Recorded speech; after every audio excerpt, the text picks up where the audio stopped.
Of all the subjects we've covered so far and are about to cover, none is more important than covering the disciplines for success. What's at the core of achieving the good life? The major key to the good life. The major key is not in learning how to set goals. It is not in learning how to better manage your time. It is not in mastering the attributes of leadership. Every day in 1,000 different ways, we are trying to improve ourselves by learning how to do things. We spend a lifetime gathering knowledge in classrooms, in textbooks, in experiences. Now, if knowledge is power, if knowledge is the forerunner to success, then why do we fall short of our objectives? Why, in spite of all our knowledge and in spite of our collective experiences, do we find ourselves aimlessly wandering, settling for a life of existence rather than a life of substance? There may be many answers to this question. Your answers may be different than your associates or your spouses or your friends. While there may be many answers to this question, the fundamental answer is the absence of discipline. Applying all that we know. That's the key word, discipline, self-discipline. We might add one more word here, consistent. Consistent self-discipline. It doesn't really matter how smart you are or how much you know if you don't use it. It doesn't really matter that you graduated magna cum laude if you're stuck in a low-paying job. It doesn't really matter if you attended every seminar that comes to town if you don't apply what you've learned. Better than knowledge is applied knowledge. And once we've applied our knowledge, we must study the results of that process. Apply our knowledge, study the results, refine our approach.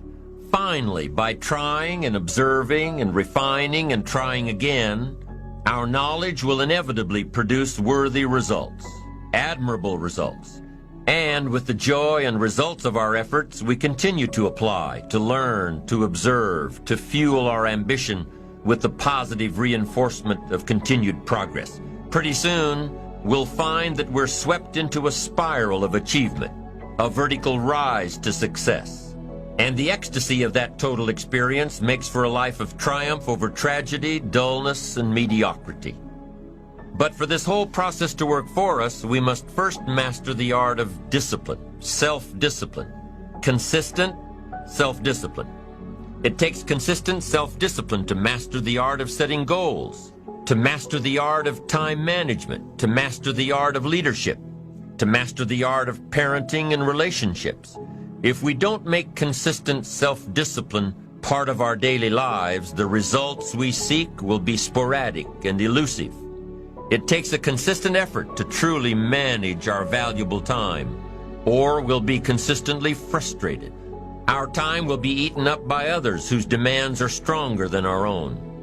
It takes discipline to conquer the nagging voices in our minds, the fear of failure, the fear of success, the fear of poverty, the fear of a broken heart. It takes discipline to keep trying when that nagging voice within us brings up the possibility of failure. It takes discipline to admit our errors and recognize our limitations. The voice of the human ego speaks to all of us. Sometimes the voice of ego says that we should magnify our value beyond our results. It leads us to exaggerate, to not be totally honest. It takes discipline to be totally honest, both with ourselves and with others. Be certain of one thing: every exaggeration of the truth, once detected by others, destroys our credibility and makes all that we say and do suspect. As soon as a business colleague figures out that we tend to exaggerate, guess what? They'll always think we exaggerate, and they'll never quite hold us in the same regard again. The tendency to exaggerate, distort, or even withhold the truth is an inherent part of all of us. And only an all-out, disciplined assault can overcome this tendency.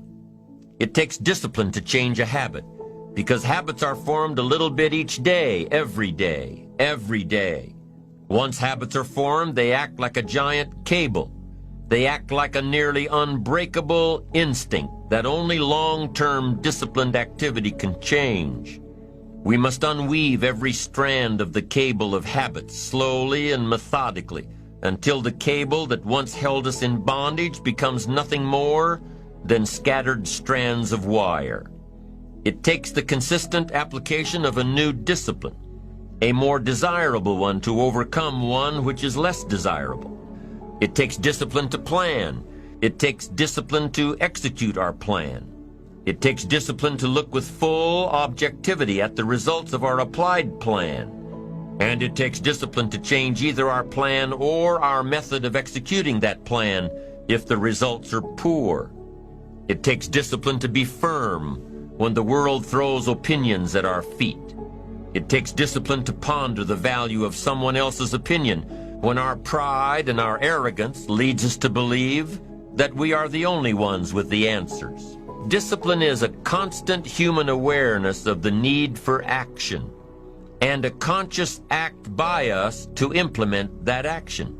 Discipline is an awareness of the constant need for action and a conscious act to implement that action.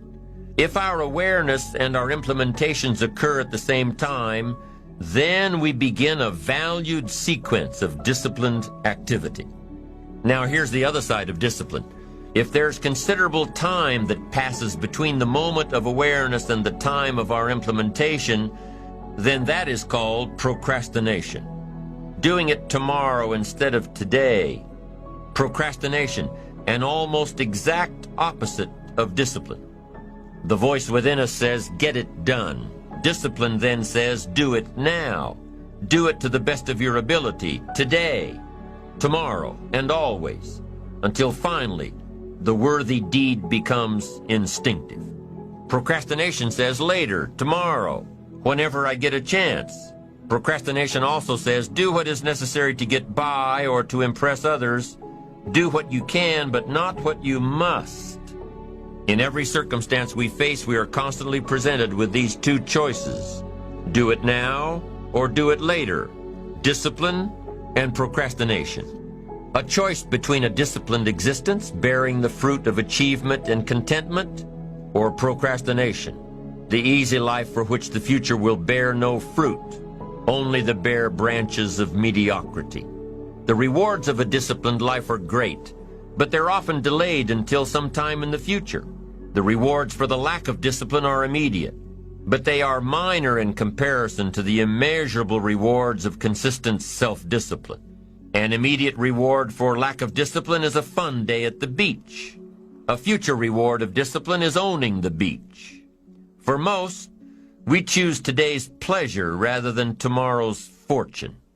So how can you get rid of the easy distractions? How can you keep your mind on what you're trying to do?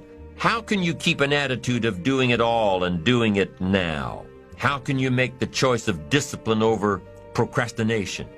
How can you stay focused on your ambitions? How can you avoid conversations at the water cooler? You can keep your focus on your work. You can get it done today instead of tomorrow. You've got to really work on your consistent self-discipline on a daily basis, or you'll find yourself distracted. Distracted by negative thoughts, distracted by negative people, distracted by water cooler chatter, and pretty soon, depending on the type of people you've associated with, distracted by your doubts within yourself. Never underestimate the power of influence and associations, and never underestimate the power of your own consistent self-discipline. Now let's take a closer look at discipline. True discipline is not the easiest option. Most people would rather sleep until 10 o'clock than get up at 6. It's easier to go to bed late, sleep late, show up late, leave early. It's easier not to read. It's easier to turn on the television than to open a book. It's easier to do just enough than to do it all. Waiting is always easier than acting. Trying is always easier than doing. Imagine what life would be like if we didn't have to make our bed in the morning, or keep our garage clean, or pay our taxes, or show up for work tomorrow. Wouldn't it be fascinating if we didn't have to do these things? Wouldn't it be fascinating? What do you suppose would become of us? You're right, not much. For whatever the reason, the system we live in and contribute to is designed to make the easiest things in life the most unprofitable. Profitable seems to be the most difficult. Our world is and always will be a constant battle between the life of ease and its momentary rewards and a life of discipline and its far more significant rewards. Each has its own price, the price of discipline or the price of regret. We will pay one or the other.